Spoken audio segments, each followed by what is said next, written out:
الحمد لله رب العالمين والصلاة والسلام على سيد الأنبياء والمرسلين وعلى آله وأصحابه أجمعين. أما بعد فأعوذ بالله من الشيطان الرجيم. بسم الله الرحمن الرحيم. من كان يريد العاجلة عجلنا له فيها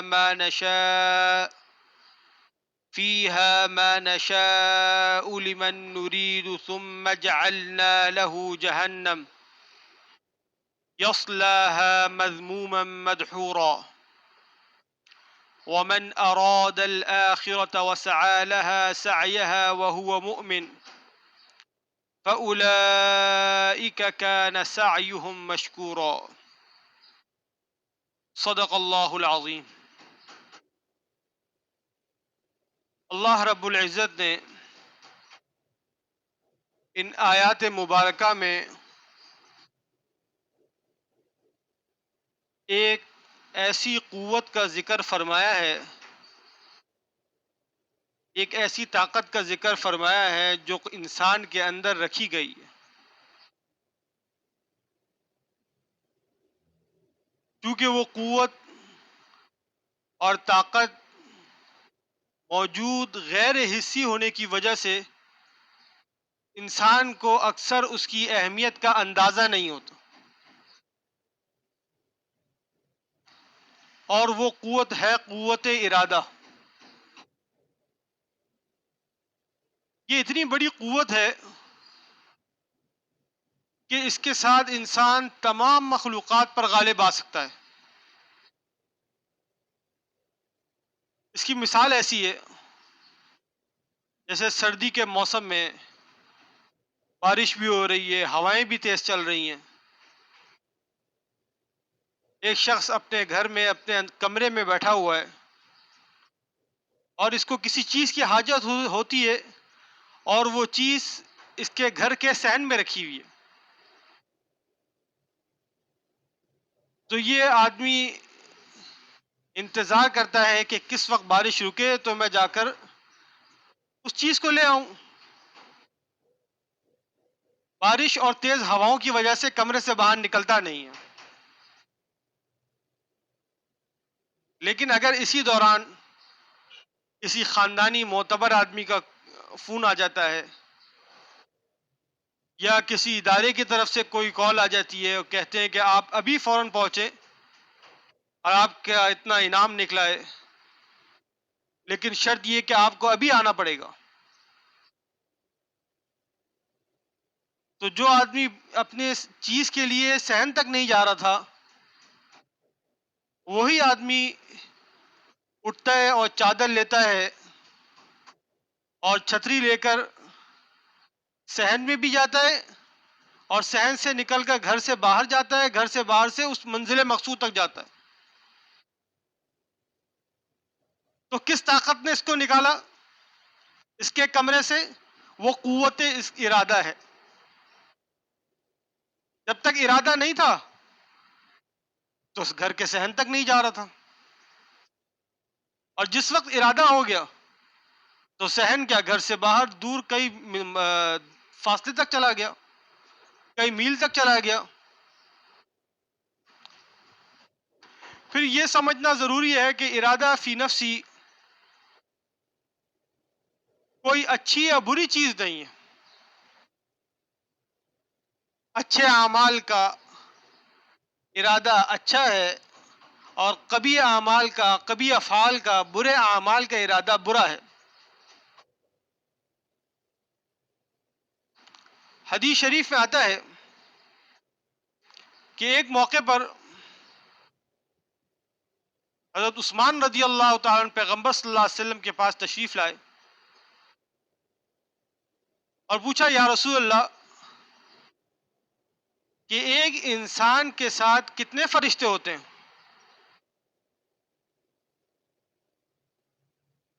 پیغمبر صلی اللہ علیہ وسلم نے ارشاد فرمایا ایک فرشتہ اس کے دائیں طرف ہوتا ہے اور ایک فرشتہ اس کے بائیں طرف، جو اس کے اچھے اور برے اعمال لکھتے ہیں. نیکی کرتا ہے تو دائیں ہاتھ والا فرشتہ لکھتا ہے،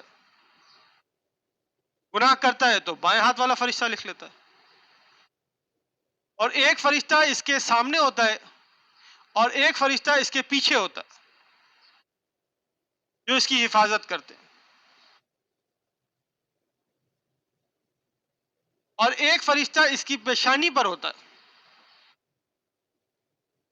تو جب یہ شخص کوئی تکبر کی بات کرتا ہے، کوئی بڑائی کی بات کرتا ہے اپنے لیے، تو فرشتہ اس کے بالوں کو نیچے کرتا ہے، اس کی پیشانی کو نیچے کرتا ہے، زمین کی طرف کرتا ہے اور کہتا ہے کہ کبریائی تیرے لیے نہیں ہے، بڑائی تیرے لیے نہیں ہے، تکبر تیرے لیے نہیں ہے.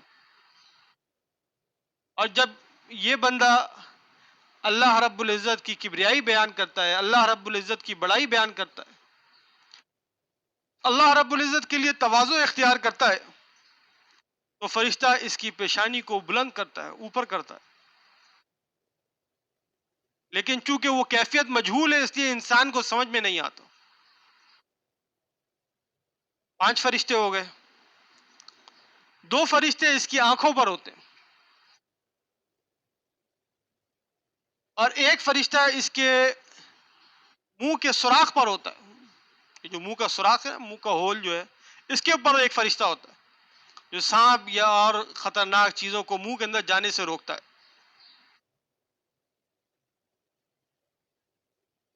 اور 2 فرشتے اس کے ہونٹوں پر ہوتے ہیں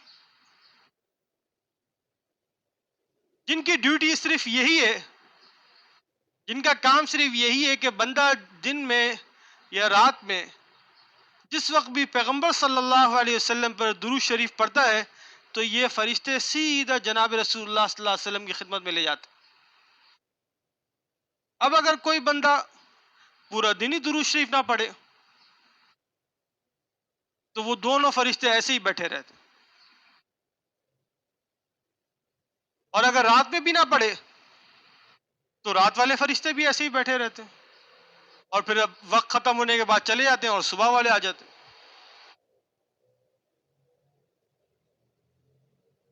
تو 2 جو فرشتے اس کے دائیں اور بائیں،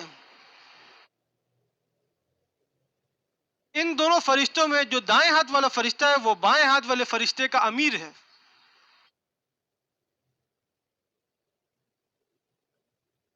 کہ جب بندہ کوئی نیک کام کرتا ہے تو دائیں ہاتھ والا فرشتہ فوراً اس کی نیکی لکھ لیتا ہے، وہ پوچھتا نہیں ہے بائیں ہاتھ والے سے. لیکن جب بندہ خدا نہ خواستہ کوئی برا کام کر لیتا ہے تو بائیں ہاتھ والا فرشتہ دائیں ہاتھ والے فرشتے سے پوچھتا ہے کہ میں لکھوں، تو دائیں ہاتھ والا فرشتہ اس کو روک دیتا ہے اور کہتا ہے ابھی صبر کرو، ہو سکتا ہے یہ اللہ تعالیٰ سے معافی مانگ لے اور اللہ تعالیٰ اس کے گناہ کو معاف کر دیں. تھوڑی دیر گزرتی ہے، دوبارہ یہ سوال کرتا ہے دائیں ہاتھ والے فرشتے سے کہ اب لکھوں، تو دائیں ہاتھ والا فرشتہ دوبارہ وہی جواب دیتا ہے. پھر تھوڑی دیر گزرتی ہے، پھر تیسری دفعہ دوبارہ سوال کرتا، تو دائیں ہاتھ والا فرشتہ کہتا ہے ہاں اب لکھ لو. اللہ تعالی ہمیں اس کے شر سے بچائے. فبئس القرین، بہت بدترین ساتھی ہے.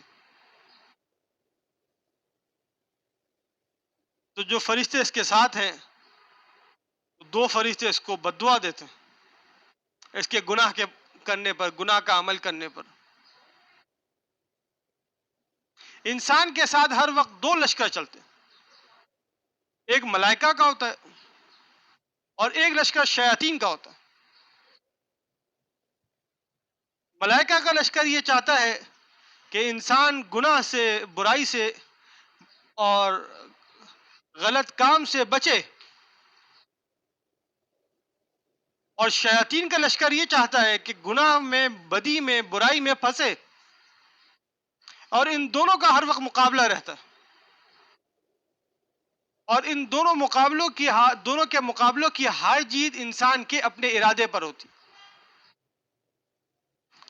اگر انسان نے نیکی کا ارادہ کر لیا تو شیاطین کا لشکر شکست کھا جاتا ہے اور ملائکہ کا لشکر جیت جاتا ہے. اور اگر خدا نہ خواستہ انسان سے برائی ہو گئی، گناہ کا عمل ہو گیا، تو ملائکہ کا لشکر مغلوب ہو جاتا ہے اور شیاطین کا لشکر غالب ہو جاتا ہے. انتہائی افسوس کی بات ہے کہ اللہ تعالیٰ نے اتنی بڑی قوت، اتنی بڑی طاقت انسان کو عطا کی ہے، اس کے باوجود انسان یہ کہتا ہے کہ میں گناہوں سے بچ نہیں سکتا، میں گناہ چھوڑ نہیں سکتا. حکیم الامت مولانا اشرف علی صاحب تھانوی رحمۃ اللہ علیہ فرمایا کرتے تھے کہ گناہ کا جب چھوڑنے کا ارادہ کر لیا تو پھر گناہ چھوٹ جائیں گے، جب ارادہ ہی نہیں کیا تو پھر گناہ نہیں چھوٹتے.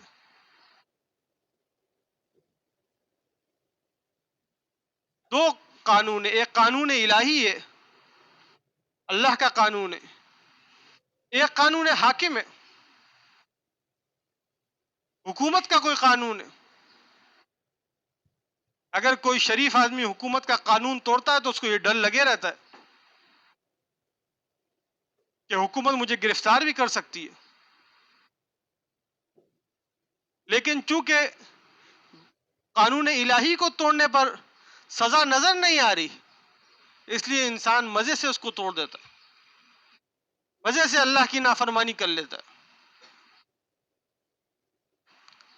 اب اگر کوئی ڈاکو یہ کہے کہ میری ضروریات پوری نہیں ہو رہی تھی، اس وجہ سے میں نے ڈاکہ مارا، اس وجہ سے میں نے چوری کری ہے،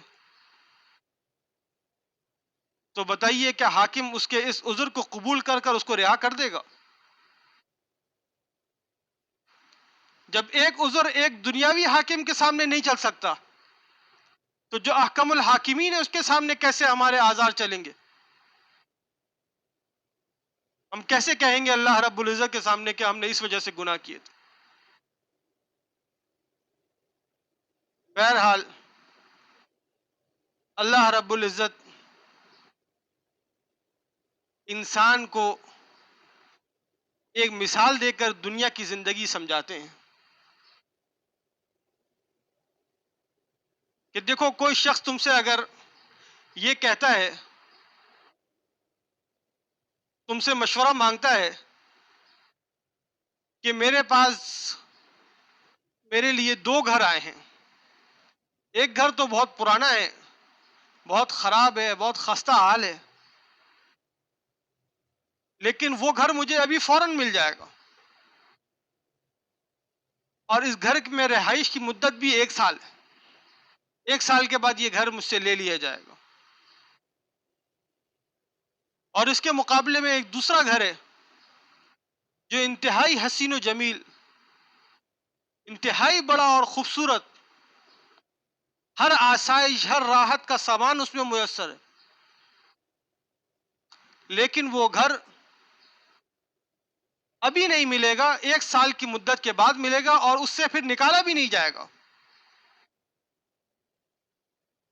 تو بتائیے کہ آپ اس کو کیا مشورہ دیں گے؟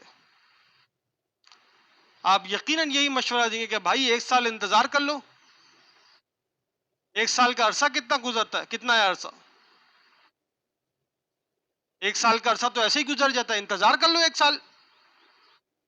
1 سال کے بعد بہترین عالیشان گھر مل جائے گا تمہیں، ہر راحت، ہر سکون، ہر آسائش اس میں میسر ہوگی.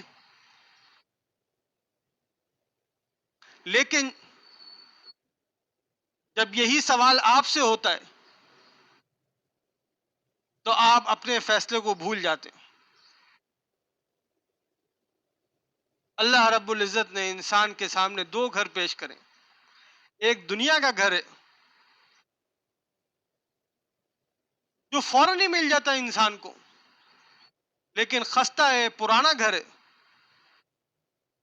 راحت سکون اور تکلیفیں سب اس کی فانی ہیں، زندگی اور رہائی اس میں فانی ہے. اور جو حقیقی گھر ہے، جو آخرت کا گھر ہے، اس میں راحتیں، سکون، آرام، ہر چیز اس میں میسر ہے. اور کبھی اس میں سے نکالا نہیں جائے گا، تو تم اس گھر کو چھوڑ دیتے ہو اور دنیا والے گھر کو لے لیتے ہو۔ اس گھر کی مدت کتنی ہے؟ 60 سال، 70 سال، کوئی 50 سال میں بھی چلے جا رہا ہے، کسی کی زندگی اور کم ہے، کوئی 30 سال کی عمر میں بھی چلے جا رہا ہے۔ اس میں مدت متعین تو ہے ہی نہیں، کس وقت دنیا کی زندگی ختم ہو جائے۔ تو آخرت کا جو گھر ہے وہ ہمیشہ رہنے والا گھر ہے۔ اللہ رب العزت فرما رہے کہ آخرت کے گھر کی طرف توجہ دو، آخرت کے گھر کے حصول کی کوشش کرو۔ اس آیت کی ذیل میں حکیم الامت مولانا اشرف علی صاحب تھانوی رحمۃ اللہ علیہ ایک بہت لطیف نقطہ ذکر فرماتے ہیں۔ وہ فرماتے ہیں کہ اللہ رب العزت نے جس طرح فرمایا ہے کہ جو دنیا کی زندگی چاہے گا ہم دنیا کی زندگی اس کو دے دیں گے۔ فرماتے ہیں کہ دنیا کے حصول کے لیے اس کی طلب میں ہر وقت منہمک رہنا ضروری ہے، تب جا کر کچھ دنیا ملتی ہے۔ آپ نے کاروباری حضرات کو دیکھا ہوگا اور دیکھتے رہتے ہی ہیں، صبح گئے تو رات کو آتے، نہ اپنی فکر نہ بیوی بچوں کی فکر، بس ایک فکر لگی ہوئی ہے، ایک سوچ ہے، ایک ٹارگٹ ہے، وہ یہی ہے کسی طرح کاروبار بزنس بڑے سے بڑا ہو جائے، ملکوں میں پھیل جائے، یہی سوچ ہے، یہی فکر ہے۔ تو پورا اپنے آپ کو کھپانا پڑتا ہے تب جا کر دنیا ملتی ہے، جبکہ اس کے مقابلے میں آخرت کے بارے میں یہ نہیں کہا جا رہا۔ آخرت کے بارے میں یہ نہیں کہا جا رہا کہ صبح جاؤ مسجد تو رات کو ہی گھر پہ آؤ، صبح قرآن مجید پڑھنا شروع کرو تو رات تک جب تک سونے کا وقت نہ آئے اس وقت تک پڑھتے ہی رہو، صبح نوافل شروع کرو اپنی تو رات تک اب نوافل پڑھتے رہو، تب جا کر دنیا ملے گی، تب جا کر آخرت ملے گی، ورنہ نہیں ملے گی آخرت۔ بلکہ آخرت کی زندگی کے بارے میں تو یہ فرمایا جا رہا ہے، جیسے حدیث قدسی میں آتا ہے کہ اللہ رب العزت نے فرمایا کہ جو بندہ 5 وقت کی نماز اپنے اوقات میں ادا کر لے، خشوع خضوع کے ساتھ صحیح طرح ادا کر لے، جن میں 5 نمازیں ان کو اپنے وقت میں ادا کر لے، تو میں اپنی ذمہ داری میں اس کو جنت میں داخل کروں گا۔ یہ اللہ رب العزت ذمہ داری لے رہے ہیں صرف 5 نمازیں وقت پر ادا کرنے پر، دن میں صرف 5 نمازیں پڑھنی، سال میں 1 مہینہ روزے کا آتا ہے، رمضان کا مہینہ 1 مہینہ روزے رکھنا ہے، سال میں 1 مرتبہ زکوٰۃ ادا کرنی ہے، کاروبار کر رہے ہیں، بزنس کر رہے ہیں تو شریعت کے مطابق کر لیں، جو دینی احکام ہے اس کے مطابق کاروبار کر لیں۔ آج اصل میں ہماری سوچ بدل گئی ہے، ہم یہ سوچتے ہیں کہ جب تک بےایمانی نہیں کریں گے اس وقت تک ہمارے کاروبار میں منافع نہیں ہوگا، حالانکہ رزق تو اس کا اسی وقت لکھ دیا گیا تھا کہ کتنا رزق لے کر آیا ہے یہ، جب جس وقت یہ اپنی ماں کے پیٹ میں تھا اسی وقت اس کا رزق لکھ دیا گیا تھا۔ اب اختیار انسان کو ہے کہ چاہے تو اس کو بےایمانی سے حاصل کرے، چاہے دھوکہ دے کر کسی کا مال چھین کر اس کو حاصل کرے، کسی سے فراڈ کر کر وہ مال حاصل کرے، یا ایمانداری سے حاصل کرے، ملے گا اتنا ہی مال جتنا اس کے مقدر میں لکھ دیا گیا۔ اللہ رب العزت ہمیں ان باتوں پر عمل کرنے کی توفیق عطا فرمائے۔ اسی طرح ایک اور نقطہ مفسرین رحمہ اللہ نے اس آیت کی ذیل میں لکھا ہے، اور وہ یہ لکھا ہے کہ دنیا کے بارے میں تو یہ کہا جا رہا ہے کہ جو دنیا چاہے گا ہم اس کو دے دیں گے، لیکن جس کے لیے چاہیں گے اور جتنا چاہیں گے اتنی ہم دنیا اس کو دیں گے. تو اس کے مقابلے میں ہونا یہ چاہیے تھا کہ جو آخرت کی زندگی اختیار کرتا ہے، جو آخرت کی زندگی کی کوشش کرتا ہے، تو اس کو وہ ملنا چاہیے جو وہ چاہ رہا ہے. تو فرمایا آگے کہ آخرت کی زندگی کے لیے یہ نہیں کہا کہ اس کو وہی ملے گا جو وہ چاہے گا، بلکہ یہ فرمایا کہ فَأُولَئِكَ كَانَ سَعْيُهُمْ مَشْكُورًا، تو اس کے کوشش کی قدردانی کی جائے گی.